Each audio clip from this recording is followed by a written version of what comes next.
साल था 2024 का। एक लड़की जो बड़ी हो रही थी और माता पिता उस लड़की की रिश्ते की बात कर रहे थे। वो चाहते थे कि उस लड़की की शादी एक ऊंचे और अमीर और संपन्न घराने में हो, जहां उनकी बेटी को सुख सुविधा में किसी भी प्रकार की कोई कमी ना मिले। इसी वजह से 2024 में एक लड़की जिसका नाम है त्विषा शर्मा, इसकी आईडी बनाई जाती है मैट्रिमोनियल साइट पे। जो त्विषा शर्मा का प्रोफाइल होता है उसमें त्विषा शर्मा के सारे अचीवमेंट मेंशन होते हैं। त्विषा शर्मा एक वेल एजुकेटेड वुमेन थी। वो बहुत ही अच्छी पढ़ी लिखी और उसकी जो सफलताएं थी वो बहुत सारी थी। जैसे कि त्विषा शर्मा ने बीबीए किया था। बीबीए के बाद उन्होंने एमबीए की पढ़ाई की थी। एमबीए की पढ़ाई करने के बाद जैसे जैसे वो पढ़ाई कर ही रही थी, उन्हें महाराष्ट्र के पुणे से एक ऑफर आता है मॉडलिंग का। मॉडलिंग करते हुए वो एक कंपटीशन में पार्टिसिपेट करती हैं और वो मिस पुणे का खिताब भी जीत जाती हैं। इसके बाद वो मॉडलिंग की दुनिया में आती हैं और बहुत ही जल्दी सफलता भी हासिल कर लेती हैं। मॉडलिंग करते करते उन्हें साउथ की 4 फिल्मों का ऑफर आता है, जिसे वो बखूबी करती हैं।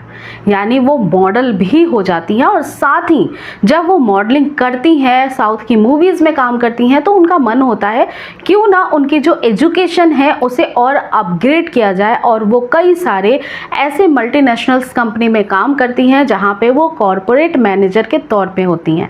ये सारे अचीवमेंट को हासिल करने में उन्हें एक बहुत लंबा वक्त लगता है और तब जाकर के उनके परिवार वालों की सहमति से त्विषा एक अपना जीवन साथी ढूंढना चाहती थी, जिसके कारण उनकी प्रोफाइल जब मैट्रिमोनियल साइट पे बनाई जाती है तो काफ़ी सारे लड़कों के जो मैसेज होते हैं, जो कॉन्टेक्ट नंबर होते हैं, वो उनके पेरेंट्स के पास आते थे। वो उसे चेक करते थे, लेकिन उनके योग उन्हें कोई अब तक लड़का मिल नहीं रहा था। लेकिन एक ऐसी आईडी उनके पास आती है जिसे देखते ही त्विषा भी एक झटके में ही उस आईडी पे जो मेंशन लड़के की प्रोफाइल होती है उसे देखते ही अट्रैक्ट हो जाती हैं और उन्हें लगता है कि ये उनके लिए एक परफेक्ट लाइफ पार्टनर बन सकता है। दरअसल जो लड़का था वो भोपाल के मध्य प्रदेश का था। यहाँ पे लड़के की जो प्रोफाइल थी उसमें मेंशन था कि वो एक क्रिमिनल लॉयर है, बहुत ही वेल एजुकेटेड फैमिली से आता है, क्योंकि जो लड़के की मदर है वो रिटायर्ड जज भी हैं। साथ ही किसी भी प्रकार की कोई कमी घर में है नहीं, ना पैसे की कमी है, ना ही नाम और शोहरत की कमी है। परिवार वालों को ये रिश्ता पसंद आने लगता है और दोनों ही लड़के के परिवार के और लड़की के परिवार के नंबर जो हैं वो एक्सचेंज हो जाते हैं। अब त्विषा जो है उस लड़के से, जिसका नाम समर्थ होता है, समर्थ सिंह, इससे बात करना शुरू कर देती है। बातचीत का सिलसिला धीरे धीरे आगे बढ़ रहा था। लड़के और लड़की एक दूसरे को पहचानने की, जानने की, समझने की कोशिश कर रहे थे और इसमें पूरा 1 साल लग जाता है।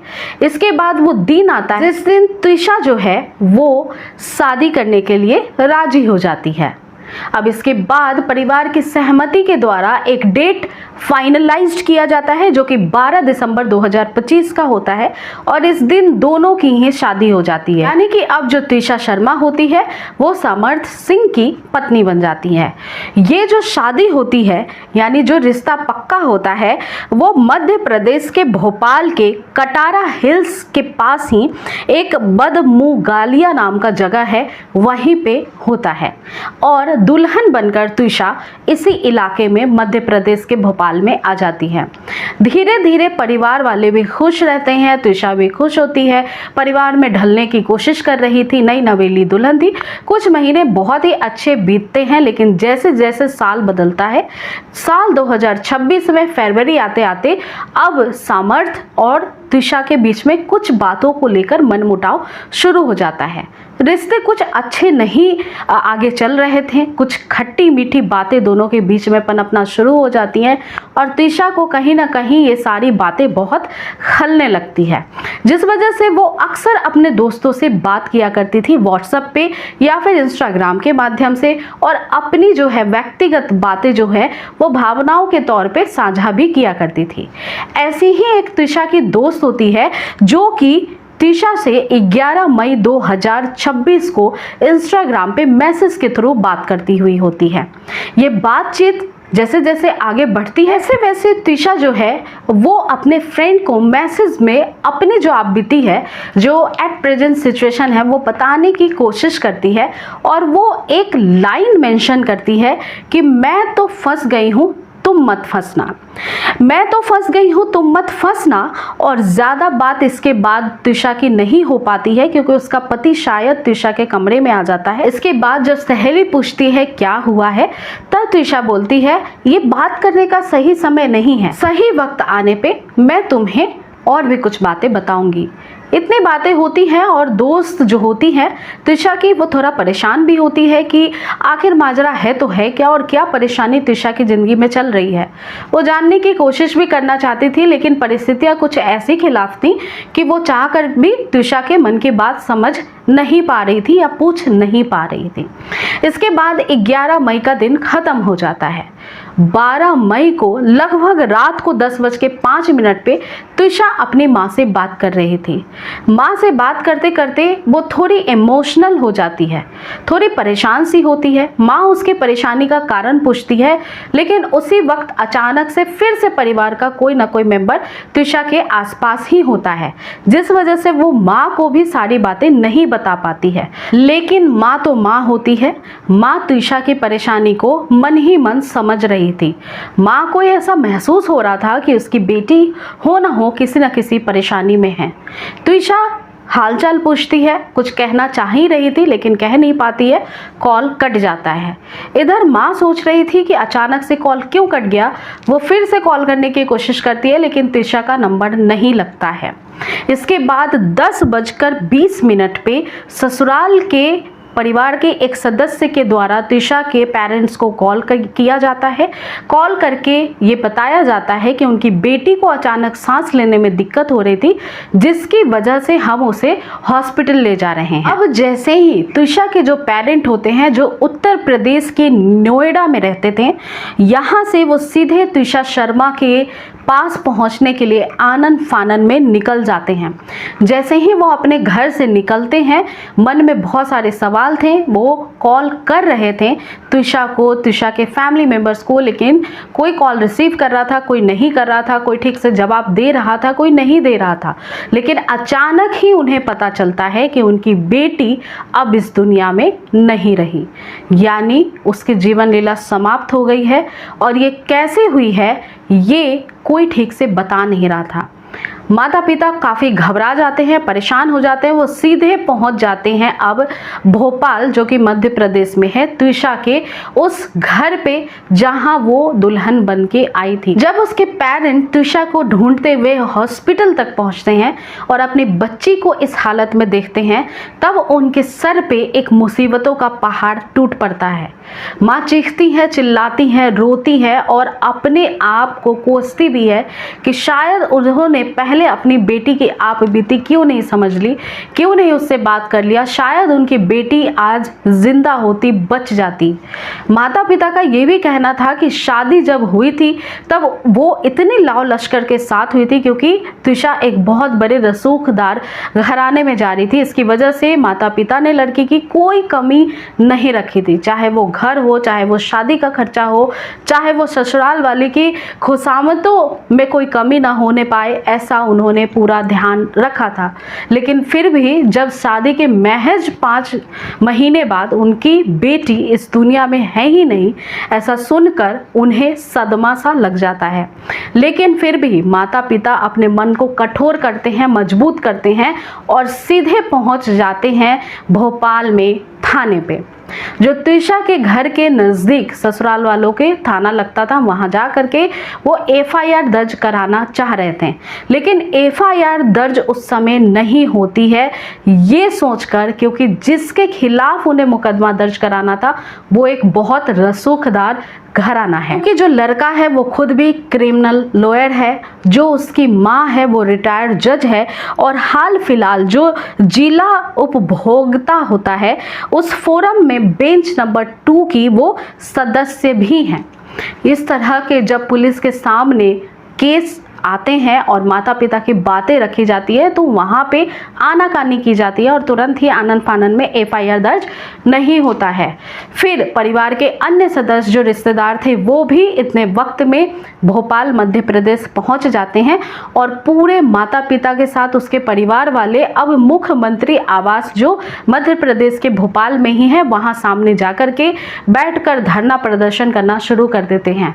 जब मुख्यमंत्री तक ये बात पहुंचती है तब मुख्यमंत्री साहब तुरंत ही 2 से 2.5 घंटे करीब लग जाते हैं। उसके बाद एनएसडी को तुरंत हुक्म जारी करते हैं कि क्या बात है, क्या माजरा है, ये कौन लोग हैं, इनकी क्या परेशानी है, जा करके पता लगाई जाए और इनकी मदद की जाए। 12 मई 2026 को त्रिशा की डेथ हुई थी, त्रिशा की मौत हुई थी। 13 तारीख को 13 मई 2026 को उसकी पोस्टमार्टम जो है भोपाल के एम्स में कराई गई थी, जिसमें कि पोस्टमार्टम रिपोर्ट में ये आता है कि त्रिशा की जो मौत हुई है इसका कारण है गला घुटना, गला दबना और किसी प्रकार का कोई फंदा जो है उसके गले को कस के बांधे रखा है, जिसकी वजह से उसकी सांसें जो है वो समाप्त हो गई, जीवन लीला उसकी समाप्त हो गई। जब ऐसा कुछ पोस्टमार्टम रिपोर्ट माता पिता को त्रिशा के मिलता है तब वो और भी ज़्यादा चौंक जाते हैं और उसके बाद तमाम ये सारी चीज़ें हो ही रही थी।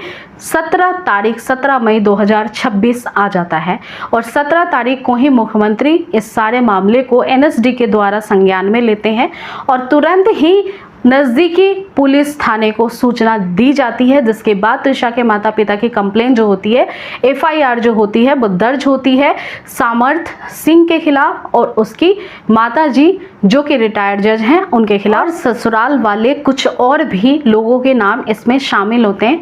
इधर परिवार कोशिशों में लगा था, उधर भोपाल और मध्य प्रदेश के एक्स हैंडलर पे ये न्यूज़ तेजी से फैलती चली जा रही थी कि एक रिटायर्ड जज हैं जिसकी बहू की संदेहास्पद तरीके से मौत हो गई है।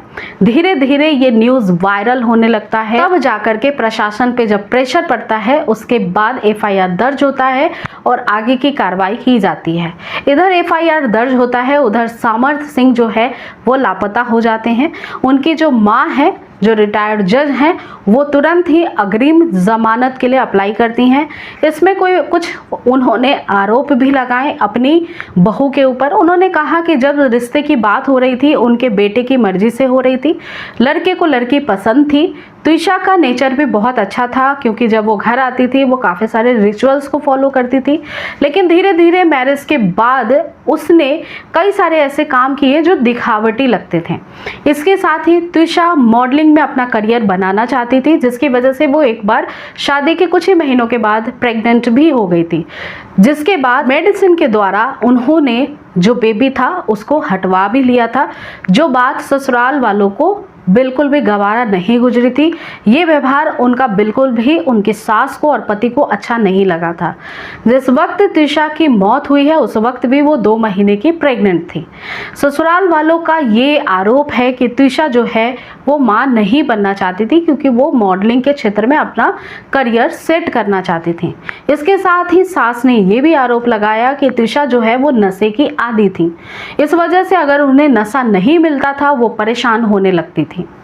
इस कारण उन्होंने बताया कि 9 दिसंबर 2025 से लेकर के 12 मई 2026 के बीच में 5 बार त्रिशा जो है वो अपने मायके गई थी। एक बार ऐसा भी समय आया जब त्रिशा जो है वो अपने मायके का बोलकर निकली थी, सीधे भोपाल से वो दिल्ली पहुंच गई थी। दिल्ली 12 घंटे रहने के बाद वो सीधे अपने मायके जो है वो पहुंच जाती हैं। 12 घंटे तक वो कहाँ थी, किस व्यक्ति के साथ थी, जब ससुराल वाले ये क्वेश्चन करते हैं तब कुछ सेटिस्फाइंग आंसर नहीं आता है और ये भी एक खटास का कहीं ना कहीं कारण हो सकता है।